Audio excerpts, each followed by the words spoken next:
ओम शांति। आज का मुरली तारीख अगस्त 7, 2025। मीठे बच्चे, अविनाशी ज्ञान रत्न धारण कर अब तुम्हें फ़कीर से अमीर बनना है। तुम आत्मा हो ರೂಪ್ ಬಸಂತ್। ಬಾಬಾ ತಿಳಿಸ್ತಾ ಇದ್ದಾರೆ, ಮಧುರ ಮಕ್ಕಳೇ, ಅವಿನಾಶಿ ಜ್ಞಾನರತ್ನಗಳನ್ನು ಧಾರಣೆ ಮಾಡಿಕೊಂಡು ಈಗ ನೀವು ಭಿಕ್ಷುಕರಿಂದ ರಾಜರಾಗಬೇಕಾಗಿದೆ. ಆದ್ದರಿಂದ ನಿಮ್ಮ ಆತ್ಮ ರೂಪ ಬಸಂತ್ ಆಗಬೇಕು। ಪ್ರಶ್ನೆ, कौन से शुभ भावना रख पुरुषार्थ में सदा तत्पर रहना है। ಪ್ರಶ್ನೆ ಕೇಳ್ತಾನೆ ಬಾಬಾ, ಯಾವ ಶುಭ ಭಾವನೆ ಇಟ್ಟುಕೊಂಡು ಪುರುಷಾರ್ಥದಲ್ಲಿ ಸದಾ ತತ್ಪರಾಗಿರಬೇಕು। उत्तर, सदा यही शुभ भावना रखना है कि हम आत्मा सतो प्रधान थे। हमने ही बाप से शक्ति का वर्षा लिया था, अब फिर से ले रहे हैं। ಉತ್ತರ ಹೇಳ್ತಾನೆ ಬಾಬಾ, ಸದಾ ಈ ಶುಭ ಭಾವನೆ ಇಟ್ಕೊಳ್ಬೇಕು, ನಾನು ಆತ್ಮ ಸತ್ವ ಪ್ರಧಾನ ಆಗಿದ್ದೆ, ನಾವು ತಂದೆಯಿಂದ ಶಕ್ತಿ ಮತ್ತು ಆಸ್ತಿಯನ್ನು ತೆಗೆದುಕೊಂಡಿದ್ವಿ, ಈಗ ಪುನಃ ತೆಗೆದುಕೊಳ್ತಾ ಇದ್ದೇವೆ। इसी शुभ भावना से पुरुषार्थ कर सतो प्रधान बनना है। ಈ ಶುಭ ಭಾವನೆಯಿಂದ ಪುರುಷಾರ್ಥ ಮಾಡಿ ಸತೋ ಪ್ರಧಾನ ಆಗಬೇಕು। ऐसे नहीं सोचना कि सब सतो प्रधान थोड़ी ही बनेंगे। नहीं, याद की यात्रा पर रहने का पुरुषार्थ करते रहना है, सर्विस से ताकत लेनी है।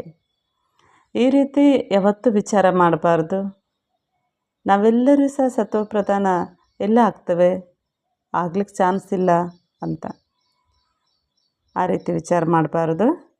ಚಾನ್ಸ್ ಇದೆ। ನೆನಪಿನ ಯಾತ್ರೆ ಮಾಡುವುದರಿಂದ, ನೆನಪಿನ ಯಾತ್ರೆಯಲ್ಲಿ ಇದ್ದು ಪುರುಷಾರ್ಥ ಮಾಡ್ತಾ ಮಾಡ್ತಾ ಹೋದರೆ ಸರ್ವಿಸಲ್ಲಿ ಶಕ್ತಿನೂ ಸಹ ಸಿಗುತ್ತೆ, ಸತೋ ಪ್ರಧಾನ ಕೂಡ ಆಗ್ತವೆ। आज का धारणा पॉइंट्स है। पहले पॉइंट है, रूहानी सेवाधारी बन आत्माओं को जगाने की सेवा करो। ಆತ್ಮಿಕ ಸೇವಾಧಾರಿಗಳಾಗಿ ಎಲ್ಲ ಆತ್ಮಗಳನ್ನು ಎಚ್ಚರಿಸುವಂತಹ ಸೇವೆ ಮಾಡಿ।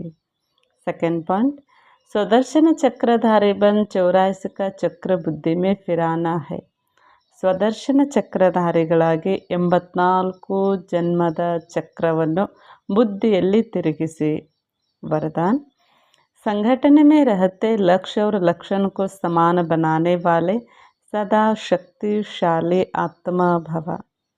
ವರದಾನ ಆಗಿದೆ, ಸಂಘಟನೆಯಲ್ಲಿ ಇದ್ದು ಲಕ್ಷ್ಯ ಮತ್ತು ಲಕ್ಷಣವನ್ನು ಸಮಾನ ಮಾಡಿಕೊಳ್ಳುವ ಸದಾ ಶಕ್ತಿಶಾಲಿ ಆತ್ಮ ಆಗಿರಿ। स्लोगन, लास्ट में फास्ट जाना है तो साधारण और व्यर्थ संकल्पों में समय नहीं गंवाओ। ಬಾಬಾ ಸ್ಲೋಗನ್ ಹೇಳ್ತಾರೆ, ಲಾಸ್ಟಲ್ಲಿ ನೀವು ಈಶ್ವರೀಯ ಜ್ಞಾನ ತೆಗೆದುಕೊಂಡರೂ ಫಾಸ್ಟಾಗಿ ನೀವು ಮುಂದೆ ಹೋಗಬೇಕು ಅಂದರೆ ಸಾಧಾರಣತೆಯ ಮತ್ತು ವ್ಯರ್ಥ ಸಂಕಲ್ಪಗಳಲ್ಲಿ ನಿಮ್ಮ ಸಮಯವನ್ನು ಕಳೆಯಬಾರದು ಅಂತ ಬಾಬಾ ತಿಳಿಸ್ತಾ ಇದ್ದಾರೆ। ಅಚ್ಚಾ, ಓಂ ಶಾಂತಿ।